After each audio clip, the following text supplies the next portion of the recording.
Congress party जिंदाबाद जिंदाबाद, कमलनाथ जी जिंदाबाद जिंदाबाद। तो भाइयों बहनों याद रखिए, 60 पन्ना विधानसभा क्षेत्र से भरत मिलन पांडे भैया को जिताना है। चुनाव निशान हाथ के पंजे के सामने वाला बटन दबाकर भारी मतों से विजयी बनाना है। तो भाइयों बहनों याद रखिए, आप सभी का चुनाव निशान है हाथ का पंजा, हाथ का पंजा, हाथ का पंजा।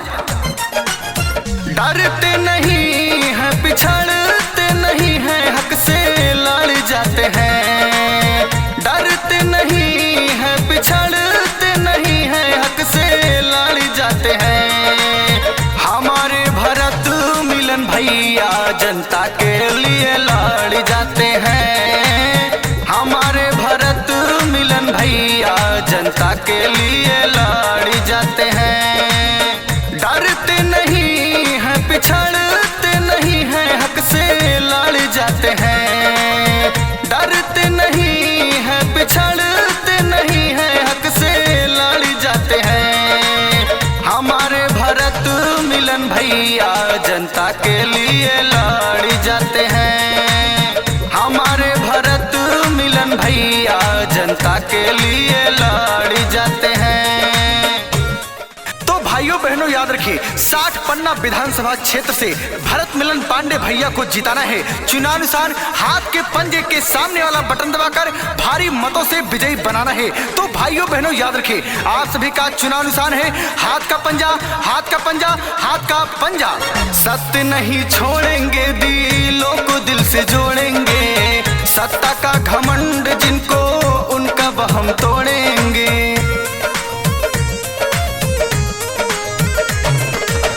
सत्य नहीं छोड़ेंगे, दिलों को दिल से जोड़ेंगे। सत्ता का घमंड जिनको, उनका वहम तोड़ेंगे। जनता दीवानी पर अक्सर विरोधी इनसे चिढ़ जाते हैं। जनता दीवानी पर अक्सर विरोधी इनसे चिढ़ जाते हैं। हमारे भरत मिलन भैया जनता के लिए लड़ जाते हैं। हमारे भरत मिलन भैया जनता के लिए लड़ जाते हैं। तो भाइयों बहनों याद रखिए, 60 पन्ना विधानसभा क्षेत्र से भरत मिलन पांडे भैया को जिताना है। चुनाव निशान हाथ के पंजे के सामने वाला बटन दबाकर भारी मतों से विजयी बनाना है। तो भाइयों बहनों याद रखिए, आप सभी का चुनाव निशान है हाथ का पंजा, हाथ का पंजा, हाथ का पंजा। पढ़े लिखे सच्चे ईमानदार भैया नेता है। मृदुभाष मिलनसार जनता के चहेता है।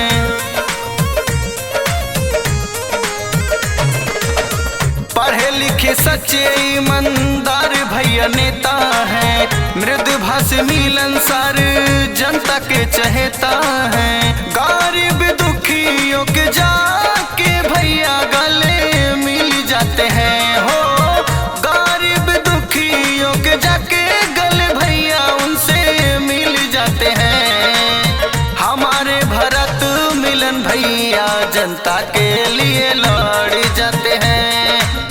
हमारे भरत मिलन भैया जनता के लिए लड़ जाते हैं। तो भाइयों बहनों याद रखिए, 60 पन्ना विधानसभा क्षेत्र से भरत मिलन पांडे भैया को जिताना है। चुनाव निशान हाथ के पंजे के सामने वाला बटन दबाकर भारी मतों से विजयी बनाना है। तो भाइयों बहनों याद रखिए, आप सभी का चुनाव निशान है हाथ का पंजा, हाथ का पंजा, हाथ का पंजा। जनता के सुख दुख का इनको एहसास है। सत्ता की न लालच, देश सेवा में विश्वास है।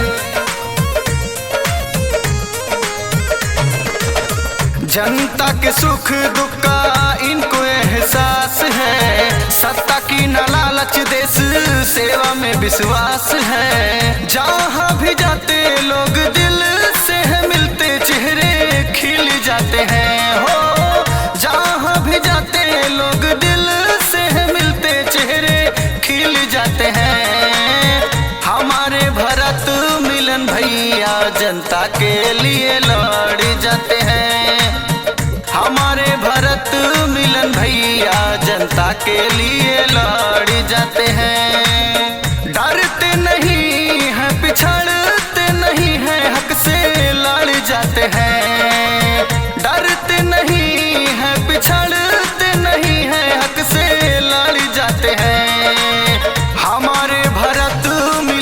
भैया जनता के लिए लड़ जाते हैं।